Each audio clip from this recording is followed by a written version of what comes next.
निकम्मा है, जावेद राणा निकम्मा है, निकम्मा है, निकम्मा है, जावेद राणा निकम्मा है, निकम्मा है, निकम्मा है, जावेद राणा को हटाओ जी, हटाओ जी, हटाओ जी, जावेद राणा को हटाओ जी, हटाओ जी, हटाओ जी, जावेद राणा को पीएचई मंत्री हटाओ जी, हटाओ जी, हटाओ जी। इसका जो हमारा प्रोटेस्ट है वो हंडवाल गांव नगरोटा असेंबली में ब्लॉक मथवार पंचायत धनु और हंडवाल गांव उनके लोग यहाँ पे आए हुए हैं।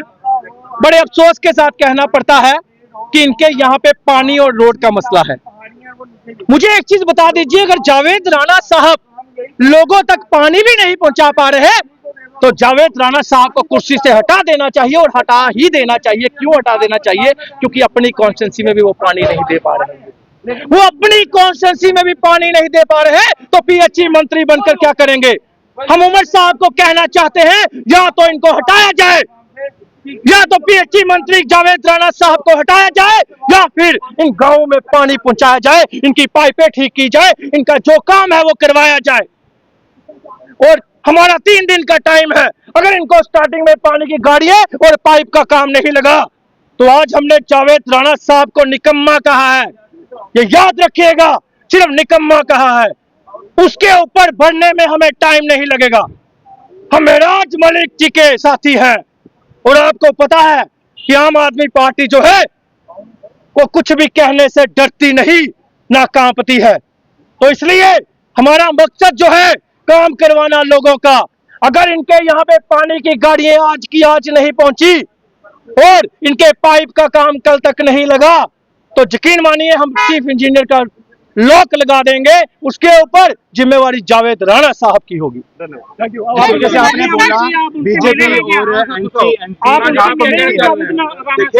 और क्या चीज बीजेपी और एनसी के लिए आपने बोला कि रात को मिलकर ये कुछ पार्टी करते हैं। मुझे आप बता दीजिए कि सुबह ये कहते हैं हिंदू मुस्लिम बीजेपी गंदी, एनसी गंदी, फलानी गंदी, लेकिन उमर साहब का बयान सुन लिया आपने?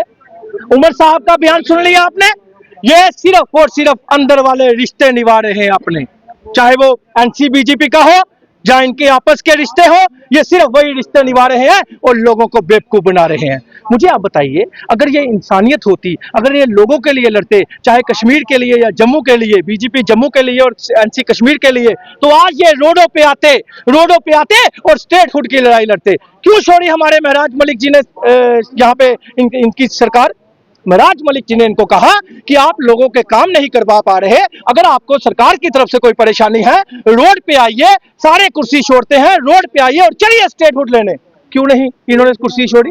लेकिन महराज मलिक पहला एमएलए और केजरीवाल साहब पहली बार जब एमएलए बने थे तो इन दोनों ने उन्होंने 45 दिन में सरकार छोड़ दी थी और महराज मलिक ने 7-8 महीने में सरकार छोड़ दी। उमर सरकार के जो मंत्री हैं ये लोगों के काम करना नहीं चाहते या इनमें काबिलियत ही नहीं है करने की? देखिए, बात काबिलियत की या करना नहीं चाहते, बात यह है कि नीयत साफ होनी चाहिए। अगर आपको एमएलए बनाया है, अगर आपको मंत्री बनाया है, अगर आप काम ही नहीं करवा पा रहे तो मेरे हिसाब से आपको कुर्सी छोड़ देनी चाहिए। ये इंसानियत और ये शर्म होनी चाहिए इंसान को कि अगर मेरे से काम नहीं हो रहा तो मुझे वो चेयर छोड़ देनी चाहिए। और पहले मंत्री, पहले ऑफिसर छोड़ते भी थे, लेकिन आज का टाइम इनको कुर्सियों से प्यार है, इनको स्कॉर्पियो में घूमने से प्यार है, इनको लोगों को बेवकूफ बनाने से प्यार है। अरे भाई, जब पानी ही नहीं दे पाए, एक गरीब मजलूम की आवाज तक नहीं उठा पाए, तो मुझे बताइए अगर इनको सरकार की तरफ से कोई परेशानी है तो ये आवाज क्यों नहीं उठाते? ये क्यों नहीं बोलते सेंटर हमें फंड्स नहीं दे रही? ये क्यों नहीं बोलते? इनको फंड्स भी आ रहे हैं, सब कुछ आ रहा है, 10,000 करोड़ अभी सड़कों के लिए वहां पे पहुंचा, हर चीज जा रही है कश्मीर में, लेकिन जम्मू के लोगों के साथ गलत हो रहा है। और मैं आपको बोलूं, कश्मीर और जम्मू का आम आदमी जो आम आदमी है वो परेशान है, कुछ नहीं पहुंच रहा उन तक। धन्यवाद।